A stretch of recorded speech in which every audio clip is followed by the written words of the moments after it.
যিনি জন্মগ্রহণ করেছেন তিনি মৃত্যুলাভ অবশ্যই করবেন, এই হলো নিয়তি। এবার একটা কথা বলি, মৃত্যুলাভ সবাই করেন, কিন্তু জীবন বাঁচতে সবাই জানেন না। সারা জীবন কেটে যায় কিন্তু জীবন ভালো করে বাঁচতে পারেন না, বুঝতেই পারেন না কি করা উচিত। জীবন বাঁচলেও কিভাবে বাঁচবেন? যদি বাঁচেন তাহলে বাঁচুন সেই প্রদীপের মতো, যে নিজের শিখা দিয়ে অসংখ্য প্রদীপকে জ্বালিয়ে তুলতে পারে, যে নিভে যাবার আগেও অন্ধকারের সাথে লড়তে থাকে। হয়তো সেই জন্যই যেখানে প্রদীপ রাখা হয় সেই জায়গাকে পুজো করা হয়, সেই স্থানকে পবিত্র মানা হয়। একটা কথা ঠিক, মৃত্যু সবার হবে, সে আমি হই, সে আপনি হন বা অন্য কেউ হোক। রাধা আমাকে বলে, কৃষ্ণ, যদি তুমি জানো যে নিয়তিতে কি আছে তাহলে তাকে বদলে দাও না কেন? মহাদেব আমাকে বলেন যে শ্রীকৃষ্ণ, যদি আপনি এটা জানেন যে সাম্বের নিয়তি এটাই, তাহলে আপনি তাকে বদলানোর চেষ্টা কেন করেন?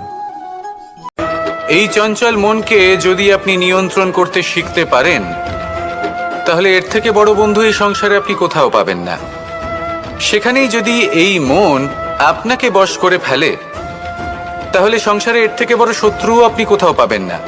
বটবৃক্ষের বীজ সর্ষের দানার থেকেও ছোট হয়, কিন্তু যখন তা নিজের রূপ ধারণ করে তখন তা বিশাল বৃক্ষের আকার ধারণ করে, যা সহস্র বছর ধরে বেঁচে থাকে, ছায়া প্রদান করে, পাখিদের আশ্রয় প্রদান করে, আর দেয় পথচারীদের বিশ্রাম করার স্থান। কেন? কারণ সেই ছোট বীজ তা মাটির ভেতরে গিয়ে নিজের খোলস ত্যাগ করে। অন্ধকারে থাকে সে, যতই আলো আসুক না কেন, যতই বর্ষা আসুক না কেন, সব সহ্য করে। আর তারপরে একটা চারা গাছ অঙ্কুরিত হয়, তারপর ধীর গতিতে একটা বিশাল বৃক্ষতে পরিণত হয়। দেখুন, জীবনে কঠিন সময় আসে, এই জন্য নয় যে আপনি হার মেনে নেবেন, এই জন্য আসে যাতে আপনি ভবিষ্যৎ নির্মাণের জন্য নিজেকে তৈরি করতে পারেন। যদি কঠিন সময়ে আপনি ওই বীজের মতো দৃঢ় হয়ে থাকতে পারেন তাহলে আপনিও একদিন সেই বিশাল বৃক্ষের মতো নিজের অস্তিত্ব গড়ে।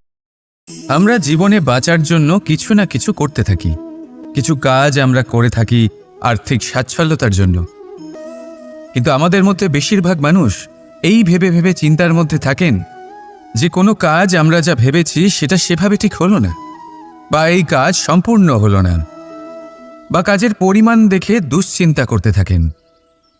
এবার এই যে দুশ্চিন্তা, এটা দুঃখকে আহ্বান করে, আর দুঃখ প্রতি মুহূর্তে আমাদের মেরে ফেলে। তাহলে ভাবুন, এ কি সত্যি? কাজের পরিমাণ কি আমাদের সত্যি সত্যি মেরে ফেলতে থাকে? কখনোই নয়। বুঝুন একটা গুরুত্বপূর্ণ কথা, আজ পর্যন্ত এই সংসারে যত মহাপুরুষ এসছেন ওনাদের কাছেও ততটাই সময় ছিল যতটা আজ আপনার কাছে আছে, তত ঘন্টাই ছিল, তত মুহূর্তই ছিল।